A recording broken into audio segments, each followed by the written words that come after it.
Wait, isn't VA the same as working as a call center agent? Not necessarily true. This lesson will finally settle the VA and BPO confusion. What you do and why freelancing gives you the freedom that traditional jobs don't. I'm using this website wherein you're able to identify the types of question people ask when a specific topic is mentioned. So specifically on virtual assistants, a lot are always asking if it's similar to being a call center agent. I'm going to differentiate them so that when one day someone will ask you if it's just the same as becoming a call center agent, you'll be able to answer confidently, right? They have key differences in terms of flexibility, independence, and variety. Now that I understood virtual assistants, I can confidently explain the difference between the two. Let's break it down in plain English. What makes VA different from a BPO worker?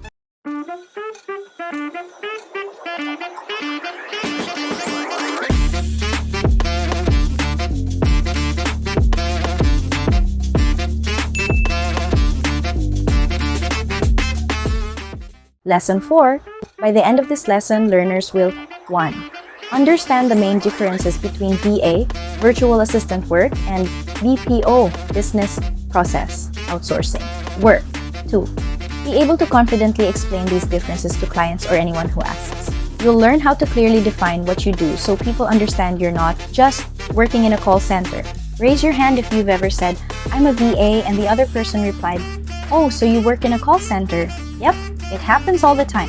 By the end of this short session, you'll be able to smile and explain exactly what you do without sounding defensive or awkward.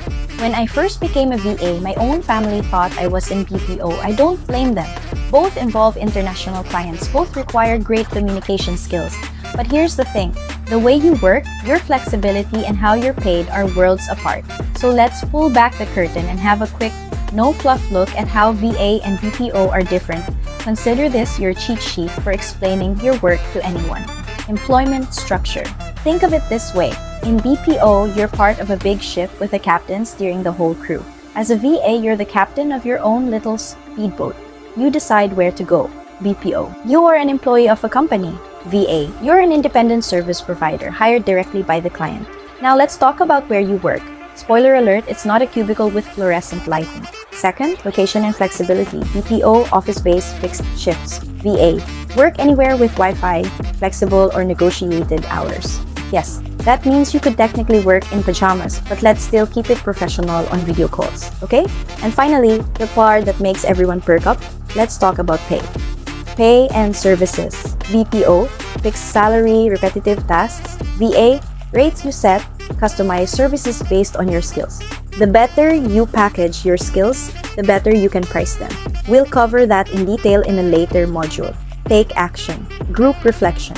Your turn. In our hashtag the Launchpad community, answer these 2 quick questions. What's one way your VA work is different from BPO work? How would you explain this to someone in 1 or 2 sentences? Lesson 4. Recap. VA work is independent, flexible, and skill-based. BPO work is structured, fixed, and company-controlled. Both have value, but they're not the same. And now, you can explain that difference like a pro. Module Doc 1. Summary. What does a virtual assistant actually do? In this module, you've discovered what virtual assistants really do, the duties you can offer, the tools that make the job easier, and how to position your services in the market. You've learned how VA work fits into the bigger picture of remote work and how it's different from traditional corporate outsourcing. By now, you should have a starter list of VA services you can confidently offer, a basic toolkit of platforms and apps you'll be using as a VA, a draft VA profile description with a service menu list, clarity on how to explain what you do and how VA work differs from BPO, your first community post sharing your services, and reflections using the word hashtag in place of symbols, e.g. hashtag my starter skills, hashtag my Launchpad profile. Next up, Module 2. No experience? No problem.